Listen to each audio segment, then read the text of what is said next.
Welcome back to another episode of Rock Boys Football. Dill, Kirby Smart, the Georgia Bulldogs continue to work their way through spring practice. You have a spring scrimmage Saturday afternoon. If you're a Georgia Bulldog fan, you're hearing everything you wanted to hear coming out of that scrimmage. And I think it starts with Gunnar Stockton, Dill, not only really emerging as the quarterback one of this offense, but sounding like he's going to be a difference maker at the quarterback position for Georgia in 2025. Look, there were a lot of Georgia fans that were excited about Ryan Puglisi coming into spring practice. I was certainly one of them. Year two, I think a really talented quarterback that probably has a bright future at some point running this Georgia offense, regardless of who you were most excited for. What you wanted to hear was that one quarterback is separating. Whether it was going to be Gunnar Stockton, whether it was going to be Ryan Puglisi, you wanted a quarterback to separate themselves and really emerge as a difference maker for this offense. And it sounds like not only throughout spring practice, but what we're hearing coming out of the scrimmage on Saturday, Gunnar Stockton's that guy. And Dill, what frustrates me about how Gunnar Stockton is talked about, not necessarily by Georgia fans who follow this program closely. Y'all remember Gunnar coming out of high school. I feel like the national media approaches Gunnar as a veteran game manager that Kirby Smart's going to give the nod to because he's going to keep the ball out of harm's way and do the small stuff right. Look, that's certainly a driving factor in Gunnar winning the job, like being a veteran, being within this offense. But let's not forget, this was a top 10 quarterback in the 2022 cycle, elite 11 guy. You go back to the high school numbers, a guy that threw for over 13,000 passing yards, almost 4,500 rushing yards, 200 all-purpose, over 200 all-purpose touchdowns during his high school career. This kid can be a difference maker. And Dill, I would argue that Gunnar Stockton leading this offense in 2025, it gives you a little bit more flexibility in terms of what you can ask of this Georgia offense. Last year with Carson Beck, and it's not a shot at Carson Beck. I think Carson Beck played a lot of good football for Georgia over the last 2 years. You couldn't really get him out of the pocket that much. You couldn't really vary the launch point as much. Arm angle. Gunnar Stockton brings a little bit more flexibility in terms of what you want to ask him to do. I think that's a really exciting storyline that we're seeing emerge. Want to get into Gunnar Stockton, want to talk about what we're hearing from the offensive line, what sounded like it had a massive bounce back performance in the spring scrimmage. You're starting to hear some pass catchers emerge as well. These were the question marks we had for this Georgia team. And Dill, again, there are starting to be answers that are emerging. Fired up to get into it. Before we do it, as always, to the Georgia fans, one, just want to say thank you to you guys. The boys have had a blast talking this football team during spring. And we said at the jump, like there are more questions about this Georgia team than we're used to heading into spring. But Dill, you look one time at this roster and say there's a lot of potential answers. And we're starting to see some of those answers emerge. The boys have had a blast. Can't thank you guys enough for rocking with it. If y'all do enjoy the content, consider subscribing to the channel. Dill, without further ado, we got to start with what sounds to be quarterback one heading into 2025. Gunnar Stockton, what the emergence of Gunnar Stockton, well, what does that mean for this Georgia offense in 2025? And you said it. That's always a scary proposition when you go through a spring quarterback battle and it doesn't sound like anyone really takes the lead. And exactly. Sometimes coaches try to spin that as, oh, we got two really good options. I think in a lot of cases, like Michigan, we all found that out the hard way. That's not what you necessarily want to hear. You really do hope one of the guys grabs the bull by the horns and isn't just relying on the other guy losing it, which is kind of like, again, that is kind of how the narrative has been to an extent, is everyone's like, oh, Ryan Puglisi, maybe more talented, bigger arm, all this. I feel like people, oh, he's just going to lose this job if Gunnar Stockton starts. And then you start to hear like their ability to be explosive with Gunnar Stockton and him being able to be, that difference maker. Because I do think that's important for Georgia this year, especially with some questions at other spots. Like, do you think, are you going to have that elite offensive line that you've had in the past? Are you going to have that elite defense that in 21, 22 you had that could kind of carry the team a little bit?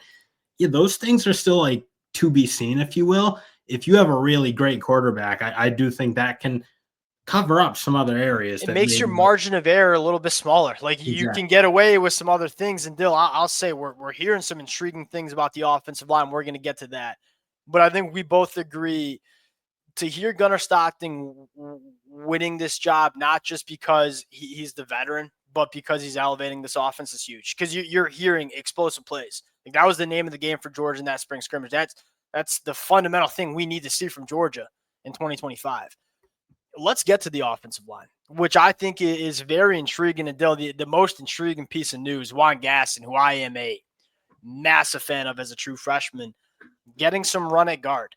Now, this could be because, Daniel Calhoun's a little banged up. Marquise Easley, obviously, dealing with some off-the-field stuff. But, Dill, secondly, everything we've heard from Juan is that he is physically ready to play year one in the SEC. He's got to lose a little bit more weight. We're worried maybe a little bit about the foot speed early as a tackle. Well, heck, Dill, just stick him at guard for his first year. He'll be a tackle eventually for Georgia. Once that body gets right, you're looking at an All-American tackle, at least in my opinion.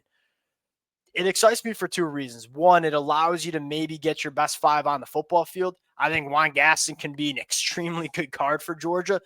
But I think lastly, we want to get this run game back. All the Georgia fans, yes, explosive plays is a conversation, but being able to consistently run the football like the Georgia teams that were winning national championships were able to do is probably project number one. And Dylan, what better way to stimulate the rushing attack than getting a big 360-pound offensive lineman that physically imposes himself, stick him at guard, ask him to move some bodies off the line of scrimmage. The emergence of Juan potentially getting some burn at guard, that should excite a lot of Georgia fans, not only because you might get a chance to see a really talented freshman play early, but I think it's going to do wonders for this Georgia run game as well. But I also think it maybe says a little bit about what that battle for the backup tackle spots is, or how that's kind of progressing. Yeah, agreed. That was a huge issue last year. I felt like it didn't really feel like beyond really Monroe Freeling and Ernest Green, and then obviously Xavier Truss, they threw him in there in a pinch when they needed to. You didn't really feel like you had that tackle depth that maybe you've had in the past, and like Bo Hewley, Ja Jackson, which is a really, really interesting kind of revelation that he's ready to play maybe earlier than a lot of us would have thought, given his background as more of a basketball player. Yeah. I do think that'd be a really good sign if Georgia has maybe four tackles they'd be comfortable playing on. Agreed. That storyline is one you're excited for Juan to play a guard position where he might really excel at, but it's also like it probably tells you where Georgia feels about their depth at tackle. Though maybe the biggest storyline is Ernest Green, like getting back to the NFL draft form that we know he has, because we've seen Ernest Green play like an NFL tackle, and we didn't really see it as much in 2024. But even that, like those two are banged up all year, and it didn't really feel like they could ever get a break because again, they didn't really have that backup tackle figured out at all. So it's like, even if Bo Hewley doesn't start this year, but he can come in and play a game or two, then you don't necessarily need to have Monroe Freeling and Ernest Green play games that like maybe they're not totally ready to play in. And those lingering issues for both of them felt like, or injury issues, I should say, kind of carried all year. Yeah. Georgia's used to having that depth where it's like we can be like Georgia always would enter seasons banged up because their fall camps would be so physical.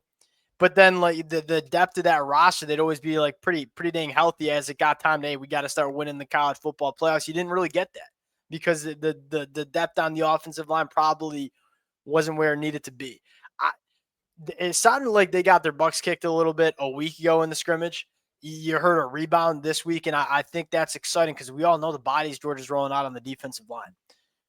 Another storyline, the wide receiver room, Dill. And we've been talking mostly about the true freshmen, of which we're very excited about, right? Taylor Taylor, CJ Wiley, you're hearing good things about. The addition of Colby Young is huge. Or I get the get back of Colby Young is huge. He was a guy that I think Georgia's offense probably fundamentally different when he's on the football field if he was on the football field the whole year. Good things about Noah Thomas. You didn't hear a ton from Zachariah Branch yesterday, but you've heard the things you want to hear with Zachariah Branch being a difference maker with the ball in his hands. About London Humphreys. I feel like people are kind of writing him off because you have some freshmen that excite you, have some transfer portal additions that excite you. But also, he just didn't have a great year last year. He Agreed. didn't make a big difference for that Georgia team. Agreed, but he was only a sophomore. Like that was not a fifth-year senior that you added. That was a young cat that balled out at Vanderbilt as a freshman because it's pretty easy to get on the football field at that program. Legitimate burners working vertically down the field. Probably needed a little bit more polish as a wide receiver. Like last year, probably was just a little bit of a one-trick pony. Like go balls, deep overs. That's kind of about it. Maybe a little bit more polish to his game, I think should excite you as well. Last thing I'll note on the offensive side of the football, I feel like we're sleeping a little on Chauncey Bowens. Now Nate Frazier, I think it's the Nate Frazier show. He's going to be the running back one. I think he's one of the best backs in America. Bo Walker's been getting a lot of buzz, and rightfully so. We're excited about Bo Walker. Chauncey Bowens, 225. He was an 11-second guy in the 100-meter dash. Don't sleep on Chauncey Bowens going into 2025 as well, especially as Georgia just was not deep enough last year at running back. It sounds like the depth is kind of emerging at that position. Defense. Where do you want to start? And I kind of wanted to leave this open-ended. Let's start with what excites us before the question marks. What excites you the most about kind of what you're hearing on the defensive side of the football here? Probably Elijah Griffin playing really well, because I look, Kristen Miller to me, impact guy, NFL kind of guy. Jordan Hall, probably need to see more from you're him. Hearing some. You're hearing the right things. And again, Yeah. you saw some flashes for sure in his earlier days in his career, but he's a guy you definitely need more consistency from. Xavier McLeod, I really like. Is he going to dominate for Georgia in the way that you've seen some other defensive tackles dominate? Probably to be seen. If they get really good play from Elijah Griffin, that would be, I think, a very important. Yeah, we're looking for some more 3-techs. So, Jordan Hall, I think I probably need to fix this depth chart. I think Xavier McLeod probably going to play a little bit more nose. You're looking for those 3-techs to step up and be difference makers, create negative plays. We know Kristen Miller can do that. That's what it is. Like, who can create those negative plays and be really disruptive? Because again, you need guys who will play like Xavier McLeod, where he's just going to be a play solid. He's going to give you like kind of what you expect from good defensive tackles, but you also want like those guys like a Jalen Carter who are just absolute game wreckers as well. Yeah, I mean, you and Georgia's made a living off that. Having the meat and potato guys like a Naz Stackhouse.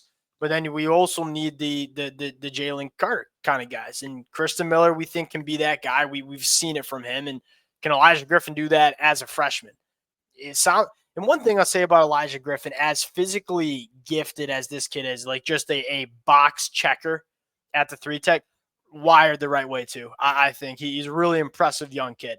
And Dill, when you talk about like negative plays, these linebackers are going to get involved in so many different ways, and they will create some negative plays. And I think the last one is Jonel Aguero, kind of emerging at that star spot, had, learned from a guy like Tyke Smith, and then, learned from a guy like Malachi Starks last year at times. He was born to play the star for this Georgia football team coming out of high school. Maybe it took a little longer than Georgia fans wanted. Sounds like he's going to be a dude for them at that star position. The one question maybe is, with all the explosive plays that we heard from Georgia, are we concerned about maybe the safety position? Maybe, but I do feel like you have enough guys where you feel decent about it. And you've heard some good things about Ja'Cory Thomas as well. To me, we'll kind of round it out here.